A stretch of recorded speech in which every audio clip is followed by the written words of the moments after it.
Stop scrolling. Because what I'm about to tell you didn't end with a missing package. It ended with police cars, screaming neighbors, and an HOA Karen exposed so badly she never showed her face again. I wish I was joking. I'm not. This story started quietly. Too quietly. It began with a single Amazon notification, delivered. I walked to my front porch, coffee in hand, already annoyed because I'd waited all week for that package. But when I opened the door, the porch was empty. No box. No envelope. Nothing. At first, I laughed it off. Delivery drivers make mistakes. Packages get dropped at the wrong house. It happens. But something felt off. I checked the photo Amazon uploaded. My door. My welcome mat. The exact spot where the box should have been. Still nothing. Across the street, my HOA Karen stood frozen, arms crossed, staring like she always did. She smiled. Not friendly. Not warm. The kind of smile that says, "I'm watching you." I ignored it. Big mistake. 2 days later, another package disappeared. Same routine.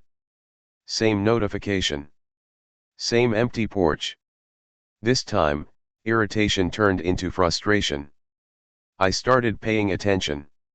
She was always outside. Always near my house when deliveries arrived. Always pretending to inspect the neighborhood. By the third missing package, denial was impossible. I stood on my porch, fists clenched, feeling something shift inside me. This wasn't bad luck. This was personal. That's when I realized something terrifying. She wasn't stealing because she needed anything. She was stealing because she could. Because HOA rules gave her power. And power had gone straight to her head. I called the police non-emergency line that night. The officer's words were calm, almost bored. Package theft is rising. Install cameras. Document everything. Document everything. I hung up the phone and looked across the street. She was still watching. Smiling. That's when I made a decision. If she wanted control, I was about to give her consequences.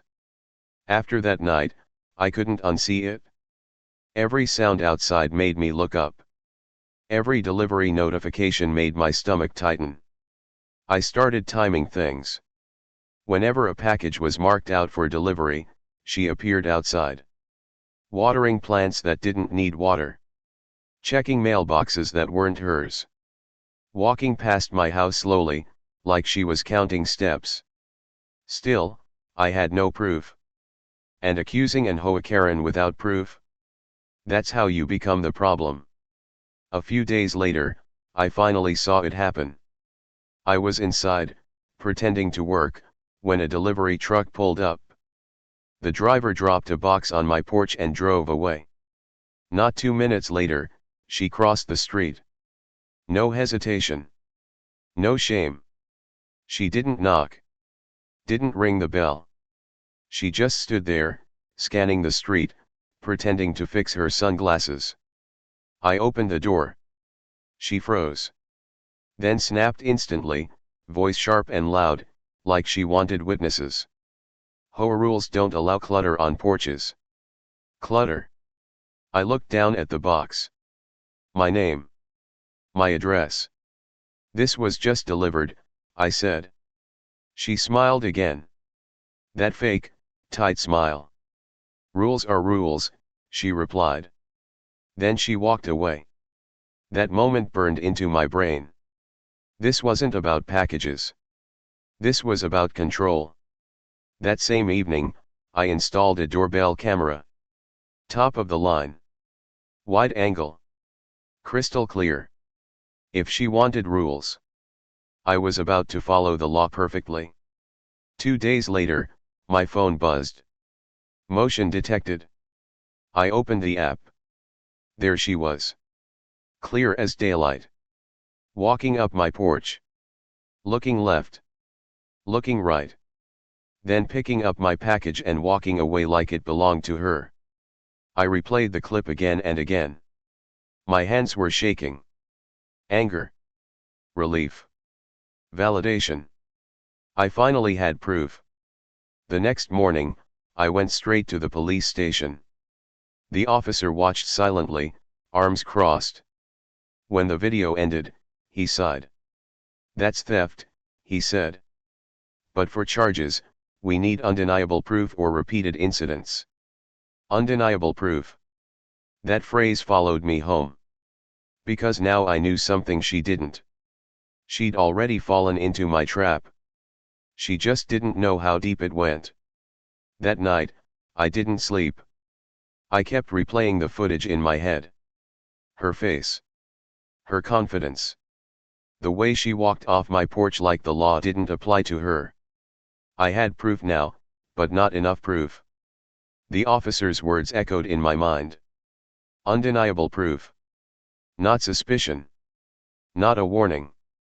Proof so clear no one could talk their way out of it. I started researching. Package theft laws. HOA authority limits. What homeowners were legally allowed to do. That's when I found it. An anti-theft die pack. The same kind banks use. Designed to explode when opened. Permanent die. Bright. Impossible to wash off.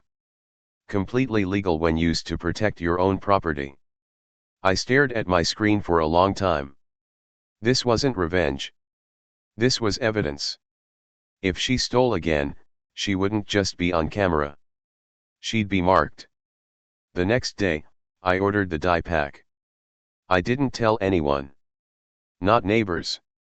Not friends. Because if this went wrong, I'd be the villain. While I waited for it to arrive, I noticed something else. She got bolder. She started correcting people loudly. Threatening fines in front of others. Walking my street like she owned it. Power had made her careless. When the die pack arrived, I tested everything. Camera angles. Audio. Lighting. I practiced setting the trap over and over until it was perfect. The package looked normal. Ordinary. Boring. That was the point. I placed it on my porch early the next afternoon.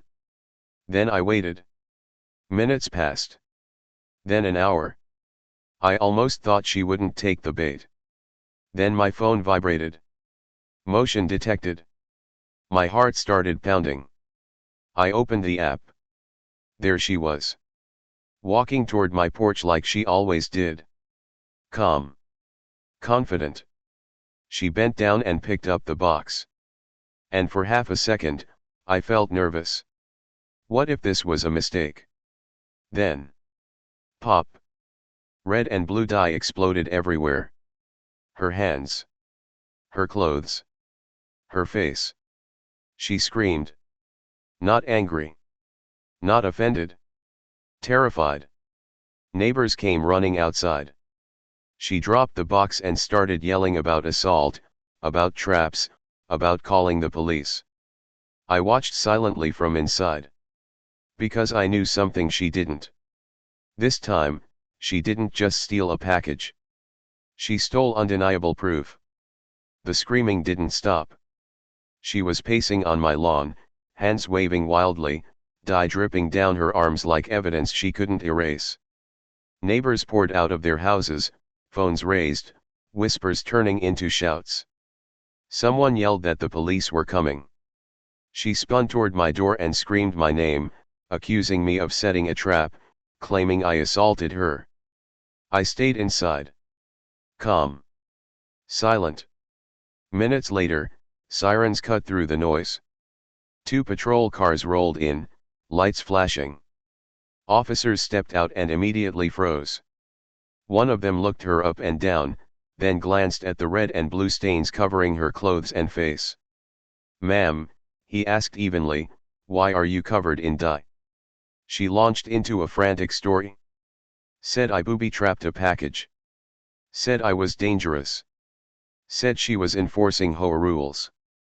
Her words tumbled over each other, louder and louder, like volume could replace facts. The officer raised a hand. "Do you have evidence?" She pointed at me. "He did it?" The officer turned toward my house. "Sir, do you have footage?" I stepped outside and nodded. "Every second." We gathered near my porch. Neighbors formed a half circle, silent now. I pulled up the video and handed the phone to the officer. He watched carefully, rewound it, then watched again. His partner leaned over his shoulder. No one spoke. Finally, the officer exhaled. "This shows repeated package theft." She interrupted, screaming about rules and authority.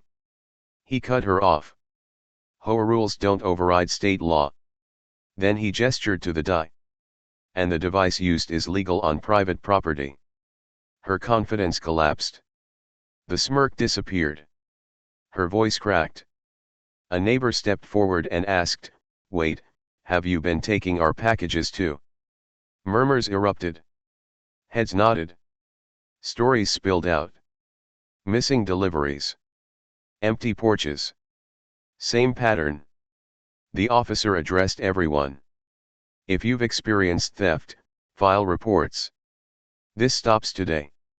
He turned back to her. "Any further incidents will lead to arrest." She stood there, stained and silent, realizing the power she loved was gone. People started recording openly, no longer afraid. The mood shifted from shock to relief, like pressure releasing after months of tension. Someone thanked me quietly. Another apologized for doubting me. The officer took statements, names, dates, times, building a timeline that finally made sense. She tried interrupting, but no one listened. Her authority evaporated in real time. The rules she weaponized turned against her. Standing there, stained and exposed, she understood something simple: control without accountability always collapses, and today, it collapsed publicly. That moment rewrote the neighborhood dynamic forever, proving silence protects abusers, while evidence, patience, and cameras can return safety, dignity, and truth to everyone watching. After the police left, nothing felt the same. People didn't rush back inside like before. They stayed out. Talking. Comparing stories. For the first time, the neighborhood wasn't quiet under her control. It was loud with truth. One neighbor pulled me aside and whispered that she'd lost 3 packages last month. Another admitted they stopped ordering deliveries altogether because things kept vanishing. Someone else said they once saw the HOA Karen carrying a box that clearly wasn't hers, but were too scared to say anything. Fear had kept everyone silent. Until now. Across the street, she stood alone, scrubbing her hands with bottled water, red and blue streaks smearing but never disappearing. Every attempt to wipe it away only made it worse. The dye wasn't coming off. Neither was the shame. Later that evening, an officer returned to collect formal statements. Clipboards came out. Dates and times were written down. Patterns emerged. The thefts weren't random. They were systematic. The officer looked at me and said quietly, "You did the right thing." That sentence meant more than he probably realized. The next day, something strange happened. She didn't come outside. No arms crossed. No fake smiles. No inspections. The self-appointed ruler of the street had vanished. At the next HOA meeting, her chair was empty. People whispered. Someone laughed nervously. Another neighbor finally spoke up, questioning past fines and warnings. The meeting ended early, uncomfortable, and tense. 2 days later, a notice went out. She had resigned. No explanation. No apology. Just gone. But the damage lingered. Neighbors began waving again. Conversations returned to sidewalks. Packages reappeared on porches without fear. Trust, once broken, started repairing itself slowly. And then something else happened. A moving truck arrived. A new family moved in 2 houses down. Fresh start. New faces. I watched the delivery driver place a box on their porch later that week. And for a brief moment, my stomach tightened. Old habits. That night, my phone buzzed. A neighborhood group message popped up. "Hey, did anyone grab my package by mistake?" The silence that followed was deafening. I looked out the window. The porch was empty. No die. No cameras needed. Just the familiar feeling returning. The story wasn't over. It was just beginning again. Confirm if you want me to continue to Chapter 6. Continue. Fire Chapter 6. The warning that didn't scare her enough. Exactly 460 words. The neighborhood settled into a strange calm. No confrontations. No fines taped to doors. No sudden inspections. It felt peaceful but uneasy, like silence after a storm when you're not sure if it's truly over. People were cautious now. Cameras went up on porches that never had them before. Delivery drivers started knocking again instead of dropping boxes and leaving. Everyone had learned something. Except her. A week later, I saw her for the first time since the incident. She stepped outside early in the morning, hoodie pulled low, hands shoved deep into her pockets. The dye stains were faded but still visible, ghost-like reminders of what she'd done. She avoided eye contact. But the tension returned instantly. That afternoon, a police cruiser slowly rolled down our street. Not lights. Not sirens. Just presence. The same officer from before stepped out and knocked on my door. "I wanted to check in," he said. "And give you an update." He explained that multiple reports had been filed. Statements were being reviewed. Evidence was logged. She was officially on record now. No more warnings. No gray area. "If anything else happens," he said, "call us immediately." That should have been the end. But power doesn't disappear quietly when someone's tasted it for too long. 2 days later, my camera picked up movement across the street. She was arguing with another neighbor. Loud. Defensive. Accusing them of violating HOA guidelines that no longer applied to her. Her voice carried down the block, sharp and desperate. The neighbor stood their ground. Someone recorded it. Someone else called it in. By the time officers arrived, she was already unraveling. Talking fast. Contradicting herself. Blaming everyone except the person responsible. Herself. The officer pulled her aside and spoke quietly but firmly. No shouting. No drama. Just consequences being explained again, slower this time. From my porch, I watched her nod over and over, like agreeing might undo reality. It didn't. That night, neighborhood chat groups exploded. Screenshots. Videos. Old complaints resurfacing. Patterns clicking into place. People realized how much behavior they tolerated just to avoid conflict. And something powerful happened. They stopped tolerating it. I looked at my doorbell camera feed one last time before going to bed. Empty porch. Quiet street. Peace, finally earned. But deep down, I knew something. When someone loses control publicly, they don't always accept it privately. And this story still had one more chapter to reveal. Confirm if you want me to continue to Chapter 7. Continue. Fire Chapter 7. The final mistake that sealed her fate. Exactly 460 words. For a few days, things felt normal again. Too normal. Packages stayed on porches. Neighbors waved. Kids played outside without parents watching nervously from windows. The street looked like a neighborhood again, not a surveillance zone ruled by fear and fines. But I knew better. People like her don't just stop. They pause. They wait. They look for another angle. The first sign came early one morning. I got a notification from my camera not on my porch, but across the street. She was standing near the new neighbor's house, pretending to check her phone, eyes locked on a small box by their door. My stomach dropped. I grabbed my phone and started recording my screen. She looked around. No one outside. No cars passing. Then she reached down. And stopped. She froze. The neighbor's door opened. "Can I help you?"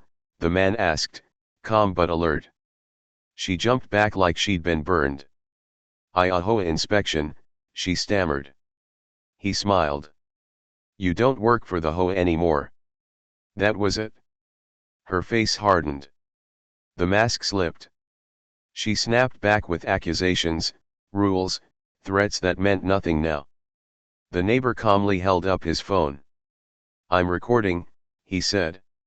She turned and stormed off. 10 minutes later, a police cruiser rolled in. Someone had called it in.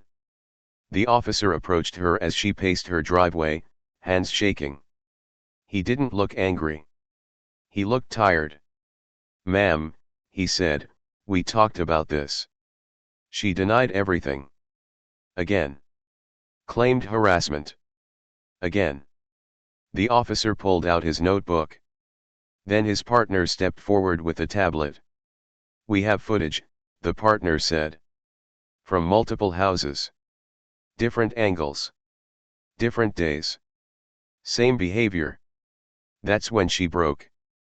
Not crying. Yelling. She accused the neighborhood of targeting her.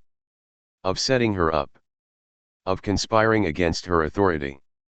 The officer let her finish. Then said quietly, "You're being cited for attempted theft and harassment." The word attempted hit harder than theft ever could. Because it meant this time, she didn't get away with it. Neighbors watched silently as she was handed paperwork. Not cuffs. Not yet. But consequences in ink, impossible to erase. She looked around, searching for anyone to support her. No one moved. That was the moment she understood. Control is loud. Accountability is final. And she had finally met it. After the citation, something shifted permanently. Not just in her but in everyone. The street no longer reacted when she stepped outside. No whispers. No nervous glances. Just indifference. The kind that hurts more than anger. The kind that tells you your power is gone. She tried pretending nothing happened. 2 days after the police incident, she posted a notice on the HOA board claiming there would be an emergency meeting. Bold letters. Official tone. The same intimidation tactic she'd used for years. No one showed up. Not one person. The meeting room lights stayed on for an hour. She sat alone at the table, papers spread out like props from a role no one believed in anymore. Someone later posted a photo of the empty room in the neighborhood group chat. No caption needed. That image spread fast. The HOA board responded that evening. Her access was revoked. Her authority formally removed. Her role terminated. No discussion. No appeal. Rules she once enforced obsessively were now used to erase her. The next morning, a police officer stopped by again, not for drama, just procedure. He explained that the reports were being finalized and forwarded. Any further complaints would escalate quickly. He wasn't threatening. He didn't need to. She overheard everything from across the street. For the first time, she looked small. Later that week, moving boxes appeared in her driveway. At first, people didn't believe it. They watched quietly from behind curtains. But the boxes multiplied. Furniture followed. A rental truck arrived. She avoided everyone. No speeches. No apologies. No final warning notes. Just silence. On her last night, she stood in the driveway staring at the street she once controlled. Porch lights were on. Packages sat untouched. Cameras blinked calmly. Life continued without her. She got into her car and drove away. No one waved. The next morning, the house was empty. A for rent sign appeared by noon. By evening, the neighborhood felt lighter. People talked openly now. Laughed louder. Kids played longer. The fear she cultivated vanished the moment she did. I stood on my porch watching a delivery driver place a package down and drive away. It stayed there for hours. No one touched it. That's when I realized something important. This was never about a die trap, or a camera, or even the police. It was about what happens when one person decides they're done being controlled. And what happens next is something no HOA rulebook can prepare for. The neighborhood didn't celebrate. There was no party. No victory lap. No one bragging about what happened. Because what we felt wasn't excitement. It was relief. For the first time in years, people stopped checking over their shoulders when unloading groceries. Packages sat on porches without panic. Delivery drivers waved again. The street felt human, not controlled. A week later, the police closed the case. The officer stopped by one last time, not in uniform this time, just passing through. He nodded at my camera and said something that stuck with me. You'd be surprised how many situations like this end badly because people stay quiet too long. He was right. Silence had protected her. Evidence had ended it. Neighbors started talking, more really talking. Stories came out about fines that never made sense, warnings given without cause, intimidation disguised as rules. Everyone had a moment they'd ignored because it felt easier than pushing back. That changed. The HOA rewrote its policies. Meetings became open, transparent, boring, in the best way possible. Power was spread out instead of concentrated in one loud voice. A new family moved into her old house a month later. They introduced themselves with cookies. No rules. No warnings. Just smiles. One afternoon, their package sat on the porch all day. No one touched it. Not because of cameras or fear, but because trust had been restored. I caught myself smiling at that. People ask me sometimes if I regret setting the trap. I don't. Because it wasn't a trap meant to hurt someone. It was a mirror. And she didn't like what it reflected. If there's one thing this whole experience taught me, it's this. Authority without accountability always collapses. Control without consent always fails. All it takes is one person to document the truth and refuse to be intimidated. I didn't win because I was smarter, or angrier, or louder. I won because I stayed calm, patient, and prepared. And because I remembered something simple. Rules don't matter if the law is on your side. The street looks ordinary now. Quiet. Normal. But every time I see a package on a porch, untouched, I'm reminded that sometimes the smallest acts, like refusing to accept injustice, can change an entire community. And if this story proves anything, it's this.